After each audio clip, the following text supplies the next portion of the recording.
Hello students. आज का जो क्लास है इंट्रोडक्शन पार्ट है ह्यूमन एनाटॉमी फिजियोलॉजी से। इसमें हम डिस्कस करेंगे तीन headings: definition and scope of anatomy and physiology, level of structural organization and some important body systems. Introduction में सबसे पहले हम एनाटॉमी फिजियोलॉजी के डेफिनेशन देखेंगे।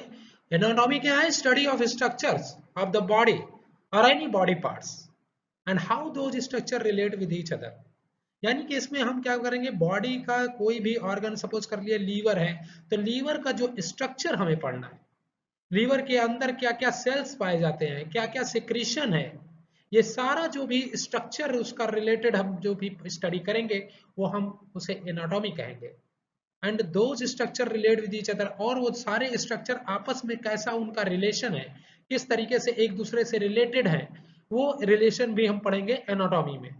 फिजियोलॉजी क्या है? फिजियोलॉजी में हम अगर लीवर का सपोज कर लिए, लीवर है, स्ट्रक्चर पढ़ लिया, अब वो कैसे वर्क करता है, कैसे फंक्शन करता है, तो study that deals with normal function of body. Normal function, जो बॉडी का फंक्शन है, क्या नॉर्मल फंक्शन है, कैसे वर्क करता है, वो हम डिस्कस करेंगे। And explain how various system in body function together normally, कैसे वो सारे सिस्टम एक साथ काम करते हैं, कैसे वर्क करते हैं, वो सारी चीजें हम पढ़ेंगे फिजियोलॉजी सेक्शन में। एक और टर्म है पैथोफिजियोलॉजी। पैथो टर्म ऐड हो गया है फिजियोलॉजी में, यानी पैथो मतलब कोई डिजीज कंडीशन, कोई abnormalities. Study of abnormalities in the body and how they affect body function, often causing illness. Suppose करिए कि फिर से हम अगर लीवर का एग्जांपल लेते हैं, तो लीवर कैसे बढ़ गया, अगर उनके साइज, सेल साइज बढ़ गए, नंबर सेल्स बढ़ गए, तो इसका मतलब ये एबनॉर्मलिटीज हुई। तो हम स्ट्रक्चर में कोई एबनॉर्मलिटी हुई, एनाटॉमिकल एबनॉर्मलिटी हो गई, तो अब वो फंक्शन भी एबनॉर्मल ही करेगा। वो नॉर्मल फंक्शन जो करता था, नॉर्मल होने पे नॉर्मल नहीं एबनॉर्मल फंक्शन करेगा।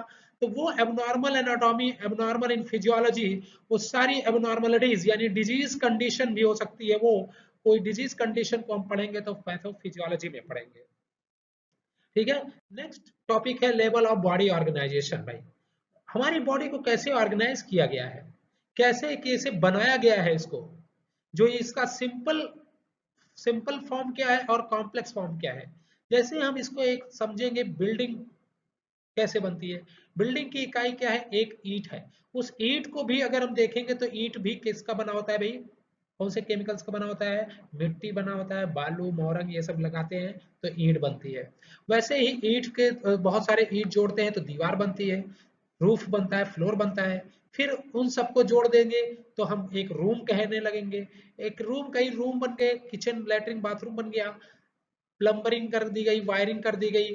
तो सब कुछ जब कर दिया तो सारे सिस्टम जब फंक्शन करने लगते हैं तो उसको हम कहते हैं बॉडी, यानी एक बिल्डिंग तैयार हो गई। वैसे ही हमारी बॉडी केमिकल्स के बने होते हैं। केमिकल्स क्या है? एटम्स और molecules.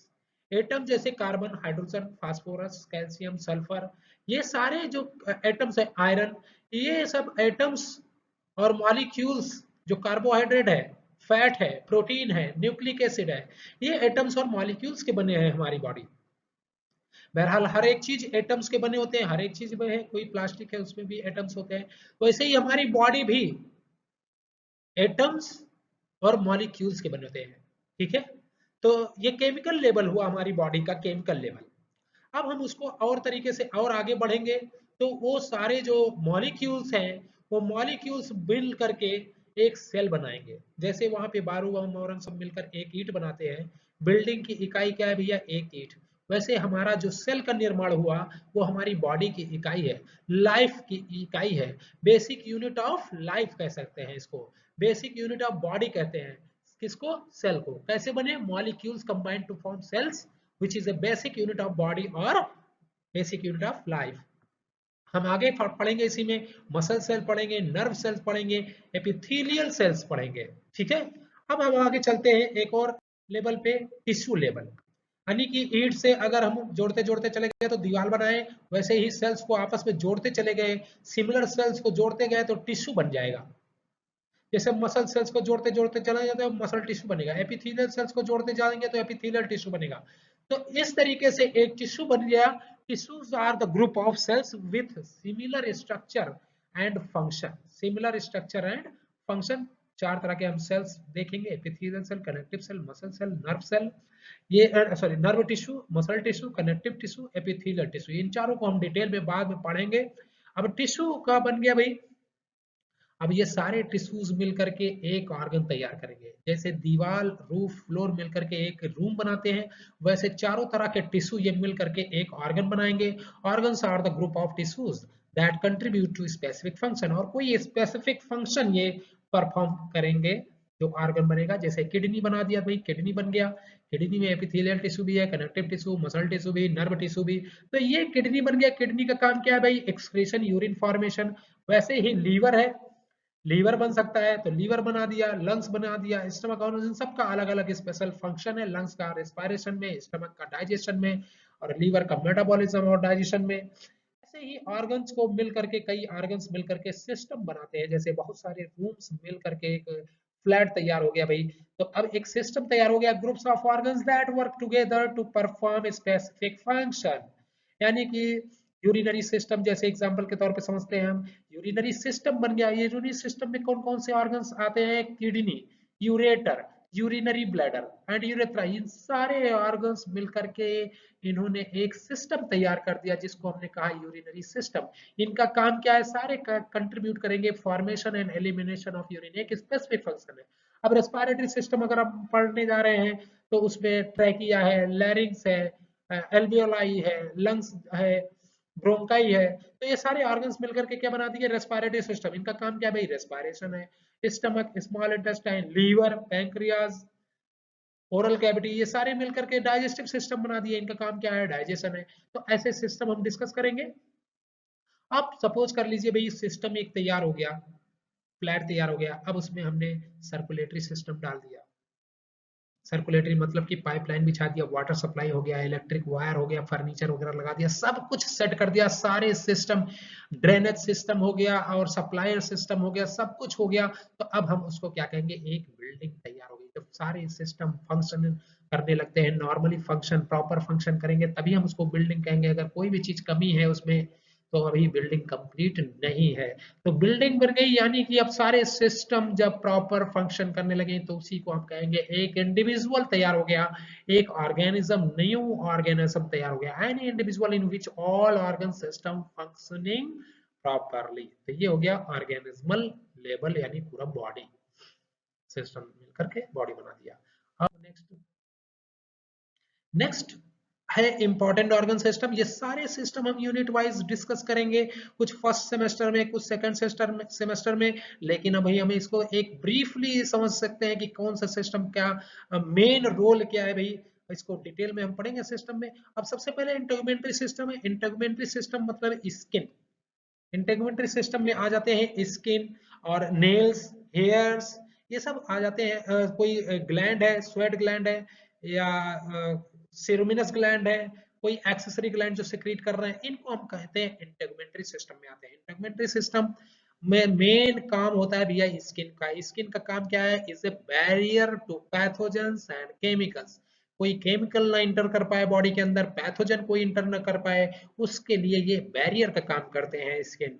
Prevents excessive water loss, हमारी बॉडी का जो वाटर लॉस ना हो पाए, तो स्किन काफी हद तक वाटर लॉस को प्रिवेंट करता है। ये अलग बात है कि एक्सक्रीशन होता है स्वेट के फॉर्म में, लेकिन एक्सेसिव वाटर लॉस को ये प्रिवेंट करता है स्किन।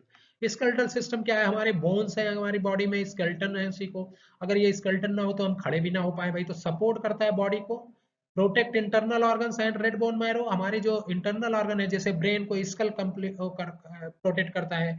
और ये हमारा चेस्ट बोन जो है लंग्स और हार्ट को प्रोटेक्ट करता है। ऐसे पेल्विक कैविटी है, ऐसे ही जो है थोरेसिक केज। तो ये सारे जो स्कल है या स्केलेटन है, ये क्या कर रहे हैं भाई, हमारे इंटरनल ऑर्गन्स को प्रोटेक्ट कर रहे हैं। और इन्हीं बोन्स के अंदर रेड बोन मैरो होता है। रेड बोन मैरो जो ब्लड सेल्स बनाते हैं, आरबीसी, डब्ल्यूबीसी, प्लेटलेट्स का फॉर्मेशन कहाँ होता है, रेड बोन मैरो में। रेड बोन मैरो कहाँ है, स्केलेटन में, बोन्स में, ठीक है। और ये हमारी बॉडी का ढांचा तैयार करता है, यानी it provide framework to be moved by muscles. Next है मस्कुलर सिस्टम। मस्कुलर सिस्टम का काम क्या है भाई, ये मस्कुलर कंट्रैक्शन कराया तभी ये हमारा लिम्स मूवमेंट हुआ।